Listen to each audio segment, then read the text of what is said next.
আসসালামু আলাইকুম, কেমন আছেন সবাই? আশা করি সবাই অনেক ভালো আছেন। আলহামদুলিল্লাহ আমরা অনেক ভালো আছি। চলে আসলাম আর একটা নতুন ব্লগে। তো আজকের ব্লগটা হলো সকাল সকাল শুরু করলাম। দেখতে পাচ্ছেন আব্বা হলো কিছু জিনিস বের করতেছে। কালকে অনেকেই কমেন্ট করছেন যে কি কি আমার আসলে গোছানো উচিত এখন। তো আমি আসলে কয়েকদিন ধরে রাত হলে ব্যথা ওঠে, বলি যে সকাল হলে সিজন চলে যাবো। সকাল হলে ওর ব্যথা চলে যায়, আর খবর থাকে না, আবার দুপুরের দিক দেয়া। তো এইভাবে হলো প্রায় 2 সপ্তাহ মতন যাইতেছে, মানে 2 সপ্তাহের কাছাকাছি। তো মানে হাসি আসে বিষয়টা চিন্তা করলে। তো অনেকে বলছেন পাওয়া যায় না, তা আমরা হলো বেবির মানে কাপড় এই কাঁথা বানাবো। তো এই আসলে আমি ভাবছিলাম, মানে বাবু ভাবছিল ঢাকায় যাবে, ঢাকা থেকে হলো জাপা বলছে কাঁথা ওখানে সুন্দর সুন্দর পাওয়া যায়। তো ও হলো বানাইতে দিতেছিল না।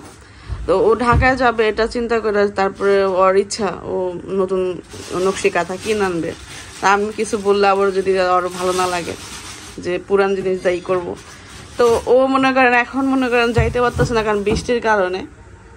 এখন বলতেছে যে ঘরে যা যা আছে তুমি ওইটা বানাও, আর ও যদি ঢাকায় যায় তাহলে আমি নিয়ে আসবো না কয়েকটা।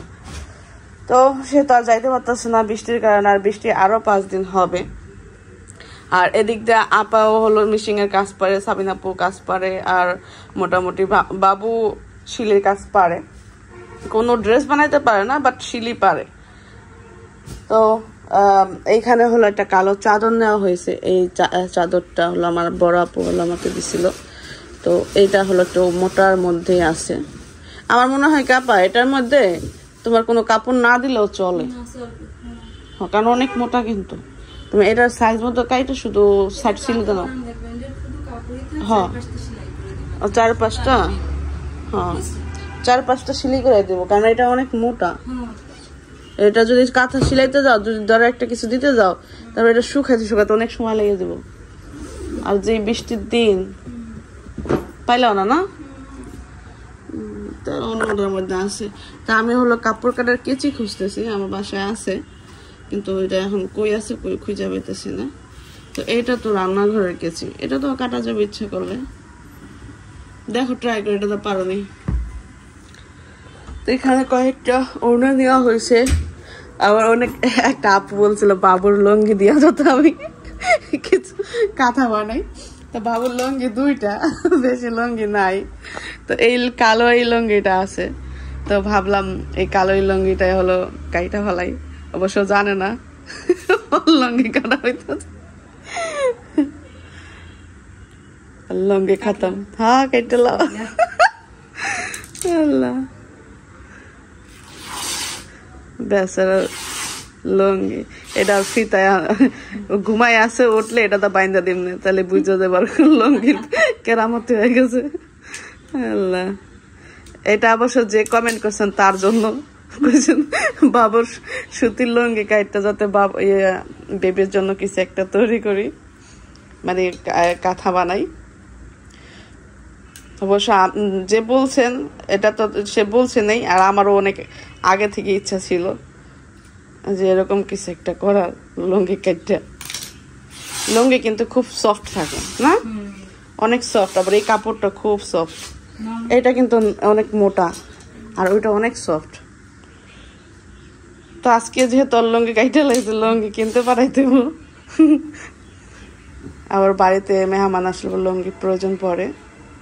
এমন আজকে বেবির জন্য কিছু টুকিটাকি শপিং, কারো টুকিটাকি কিছু শপিং আনতে হবে।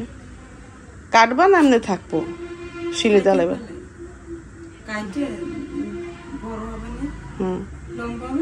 হ্যাঁ লম্বা, তারপর কেমন করবা এমন কে?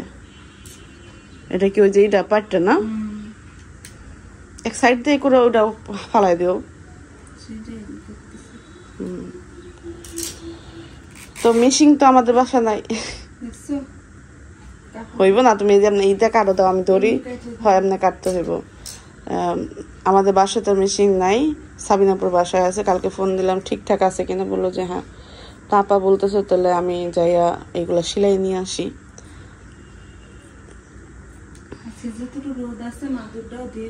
হ্যাঁ আজকে সকাল সকাল মোটামুটি ভালো রোদ এই দেখেন মানে ফর্সা এখন রোদ উঠে নাই কিন্তু মনে হইতেছে রোদ উঠবো কারণ এখন মাত্র বাজে 10টা নাকি যেন দেখে মনে হইতেছে যে শেষ বেলা হয়তো উঠতেও পারে ফর্সা ফর্সা লাগতেছে প্রায় 4-5 দিন পর ক্ষুধা তো লাগছে না নুডলস খাওয়া খাম না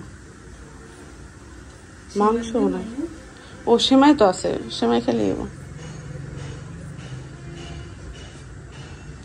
আমি হলো সকাল সকাল ওই আপু ভাইয়াদের সাথে কথা বললাম এই জন্য এই রুমে চলে আসছি আমি ওই যে ফোন দিছে না আমি এখানে চলে আসছি কথা বলার জন্য ওদের ওখানে কথা বলে ডিস্টার্ব হয় আবার ঘুম থেকে উঠতে যদি না দেখে তারপর চিল্লাচিল্লি করে না আসার কথা ছিল তানের পরীক্ষা এই জন্য আসতে পারতেছে না ওই জন্যই ফোন দিছে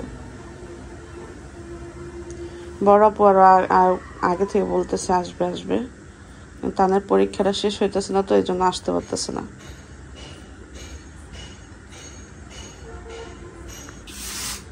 তারপর হলো একটা সাইজ করে ফেলছে এখন হলো এই যে ওন্নাটাই করতেছে মানে ওন্নাটা এমন বে সাইজের দুইটাও হইতেছে না আবার একটা হইলে বড় হয়ে যেতেছে এতখানি কেটো না এটা দেখো হ্যাঁ নাট্য দিক দিয়ে হ্যাঁ চিকন হয়ে যাবে না অনেক বেশি আমি কিছু শুধু পাইটটা যাতে ফেলানো ওই যে চিকন পাইটটা না বাজে দেখা যায়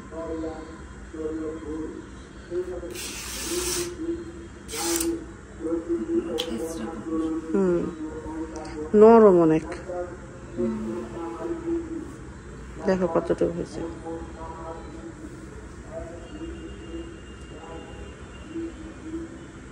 এটা শুধু ওই যে ইয়ের পাইট্টু কারো সাদা পাইট্টু না পাইট্টু কেটে পাইট্টু ফেলে যে কত নরম এটা একটা আর ওই টুকরা রাইখা দাও আটটা ওনা থেকে আবার টুকরা একটু বেরোবে না ওটা দা করে লেগে তারপর এইখান থেকে হলো কাইটা নিয়ে যেতেছে ওই জায়গা যাতে যাইয়া শিলে দিতে পারে এই যে ওড়নাগুলো খুব সফট আমার তো খুব ভালো লাগে মুখ মোছার জন্য তয়লা নিয়ে আসবে না নরম তয়লা সফট তয়লা নিয়ে আসবে না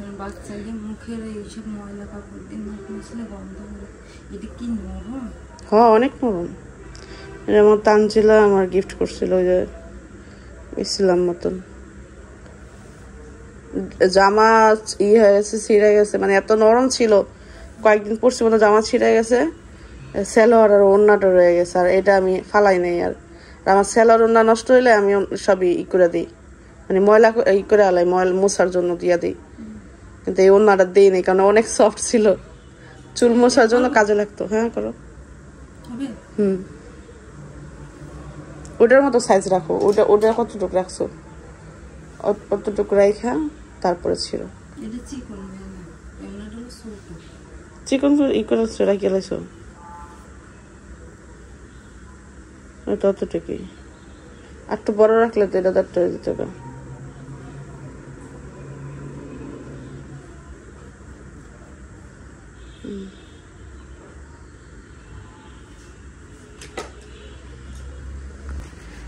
তো এই যে এখানে ওড়না আর হলো এই কাটা হয়ে গেছে এখন আপা হলো নিয়ে যাবে দুটো ওনা রাইখা দিলাম এই ড্রেস এইগুলা ড্রেস আছে এখনো পর্যন্ত বাসায় তো এই দুইটা ওনা রাইখা দিলাম আর ওই দুইটা হলো কাটলো আর সাবিন আপা হলো কতগুলো ওনা রাখছে তো কালকে বলতেছিল অনেকগুলো রাখছে তো ওইগুলা যা দেখো বাচ্চা দিয়ে যাবে বাচ্চা কাটা উঠা জড়াইব না সমস্যা নেই যাও তুমি এখন হলো সকালে নাস্তা করবো ঘুমতে করছো হ্যাঁ ওরে বাবা ঘুম ভাঙে নাই তো আরো 1 ঘন্টা ঘুমাইবো আরো 1 ঘন্টা ঘুমাইবো ঘুমায় নাই শেষ হয় না তো অনেকেই হলো কমেন্ট করতেছে আপনার ঘর এত ক্লিন কখনোই দেখি নাই এইটার কারণ হলো ধরেন আমরা ক্লিন করছি আমরা আবার নষ্ট করতেছি আবার একসাথে করে পরিষ্কার করতেছি আর আপা হলো মানে একটা ময়লা এদিক ওদিক পড়তে দেয় না মানে অল টাইম সে মনে হয় এই কাজে ক্লিনের কাজে লাগা থাকে, মনে হয় কোনো কিছু। আবার আমিও তো নষ্ট করি না এবং বাবু নষ্ট করে না, আবদিয়া ওরকম। আমার মেয়ে কখনো কোনো কিছু নষ্ট করে না, যে জায়গাটা ওই জায়গায়। যদি একটা জিনিস খায় তখন না আলাদা একটা বিষয়, কিন্তু আছে না ফালতু এটা খেলনা ফুলনা ওদিক ফালাই রাখবো ওদিক ফালাই রাখবো, এগুলো আমার মেয়ে করে না। যেটা খেলে খুব, আমার মেয়ে আবারও ধরেন যদি দেখে ক্লিন জায়গা হতো ওই জায়গা নষ্ট করে না। আর যদি বলা হয় এটা নষ্ট করবে না, তাহলে তো আমার মেয়ে আরো করে না। তো আসলে সবাই আমরা পরিষ্কারের জন্য ঘরের বেশি পরিষ্কার থাকে। আর আমি একা বাসায় থাকলে আমরা কাজ করে যখন করি তখন তো মনে করেন আমরা ক্লিন করি, আবার আমরা নষ্ট করে আবার একসাথে ক্লিন করি। তো এই জন্য হলো আপনারা হয়তো দেখেন এদিক ওদিক হয়তো দু একটা জিনিস দেখেন, আর এখন দেখেন না, কারণ আপা হলো কোনো কিছু এদিক ওদিক করতে দেয় না, মানে ময়লা পড়লেও সাথে সাথে ওটা করে ফেলা, উঠাই ফেলায়। তা আমি হলো আসলাম একটু নুডলস রান্না করবো, আপা হলো যে সেদ্ধ করে দিল। আমি আবার একটু ঝাল পছন্দ করি, তো আপা আবার যে ঝাল দিতে ভয় পায়, ঝাল সে তেমন খায় না, তো সেগুলো ভয় পায়। তো আজকের নাস্তা করে নাই কে, ব্যবস্থা করে নাই কে, রুটি বানায় নাই। প্রতিদিন আসলে রুটি তেমন বাবু খাই না, আমি একটু খাই, তাও জোর করে খাই যে করে খাই তা না, জোর করে খাই। বাসায় মানুষজন থাকলে আবার নাস্তাটা প্রয়োজন পড়ে না।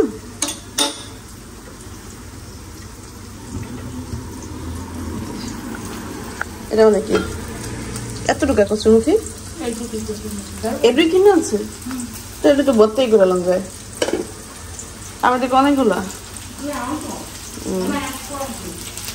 আজকে নাস্তাই করা অনেক কারণে এই যে সেমাই রান্না করছি রাত্রিবেলা, এই জন্য ভাবলাম আজকে ঝাল ঝাল একটু নুডলস করি।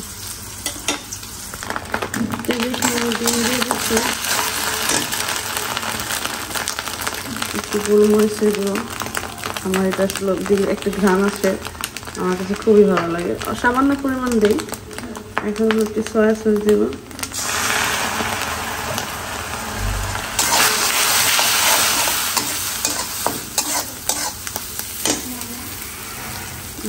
মশলা আমি এখন একটা দিতেছি, পরে দেবো।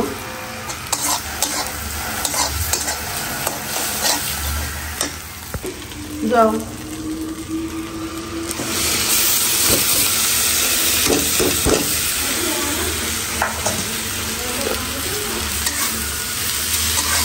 अब देखिए मुख धोते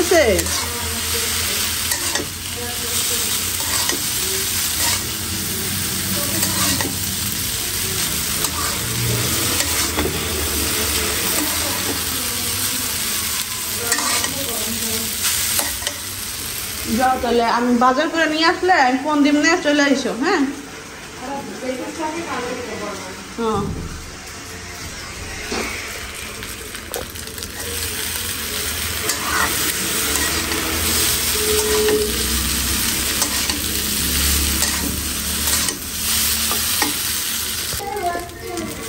আইনা দিব না।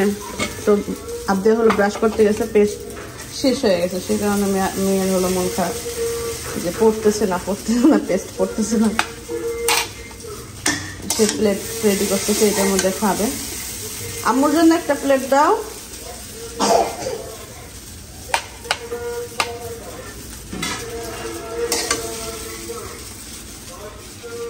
এত বড় না, ছোটটা দাও, ছোট প্লেট দাও। হ্যাঁ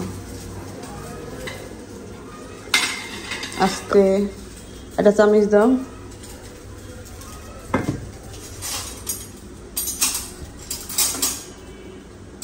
দেখেন আমার মেয়ের কি বুদ্ধি, দেখেন দেখা কাঠ চামচ নিয়ে আসছে, সব বুঝে। তো মা মেয়ে হলো নুডলস খেতে বসে বললাম। তো আজকের মতো এখানে বিদায় নিচ্ছি, সবাই ভালো থাকবেন, আমাদের জন্য দোয়া করবেন, আল্লাহ যাতে ভালো রাখে, আর আপনারাও ভালো থাকবেন। আর আমাদের এখানে নদী ভাঙা নিয়ে যে একটা হইতেছে, আসলে এটা আসলে মানুষের দোষ, বললে আসলে খারাপ শোনা যায়। এইখানে আমাদের হয়েছে কি, নদীর পাড়ে যে মেম্বার চেয়ারম্যানরা থাকে, দেখেন সামনে বছর আমাদের এখানে কি হয় আল্লাহ পাক জানে। এই জিনিসগুলো আসলে মানুষের কর্মকাণ্ডের কারণেই হয়। আমি কথা বলো না, আমি একটু কথা বলি। আসলে এটা আমি কি জন্য বলতেছি, দেখেন আমাদের এখানে নদীর পাড়ে হলো ড্রেজার লাগায়, মানে এই বালু মাটি কাইটা হলো অন্য অন্য এলাকায় নেয়। তো যে জায়গাটা নিয়ে প্রচুর পরিমাণ মাটি, মনে করেন পুরা বছর মাটি হুদা কাটে, তো ওইখানটা তো মনে করেন হবেই। নদীর কি দোষ বলেন? নদীর সাথে যা করবে নদী কিন্তু ওইটা ফেরত দিবে, এরকম। তো ওই যে আমাদের বাড়ির পিছনেও মানে পুরা বছর মনে করেন ড্রেজার লাগানো থাকে, বালু মাটি কাইটা কাইটা মানুষ অন্য অন্য এলাকায় নেয়। তো এই নদীর বাড়িটা যে একদম মনে করেন ইয়ের কাছ থেকে নেয়, কাইটা নেয়। আপনারা আমাদের ভিডিওতে আপনারা দেখেন, আমরা যখন নদীর পাড়ে যাই দেখেন যে সবসময় ড্রেজার লাগানোই থাকে। তো ওখান থেকে একদম কিনার থেকে যদি মাটি বালু মাটি কাইটা কাইটা নেয়, তাহলে যখন বর্ষা আসবে তখন তো পানির একটা ঘোল আসবেই। তো এটা আসলে মনে করেন নদীর দোষ না, এটা হলো আমাদের মানুষেরই দোষ। মানুষ মনে করেন টাকার লোভে মনে করেন এই যে এই কাজগুলা করে, মেম্বার চেয়ারম্যানরা মনে করেন কিছু টাকা খাওয়াইলেই মনে করেন এলাকার ওখান থেকে হলো বালু কাটতে পারে। বললে আবার অনেক মানুষের খারাপ লাগে বিষয়গুলা, কিন্তু এটা তো মনে করেন নদীর দোষ না। আমি যতটুকু দেখি যেই জায়গাটা যেই বাড়ি ভাঙছে, এই মানুষের এই কর্মের কারণেই হলো নদী ভাঙছে। নদীর সাথে যেটা করবে সেটা তো নদী ফেরত দিবেই। ওখান কিনার থেকে বালু কাইটা কাইটা কাইটা কাইটা হাজার হাজার মাইল খোঁজ করে ফেলায়। যখন বর্ষা আসে একটা ঘোল হয়, ঘোলের কারণে মনে করেন হাজার হাজার মানুষের বাড়িঘর ভাঙিয়ে নেওয়া যায়।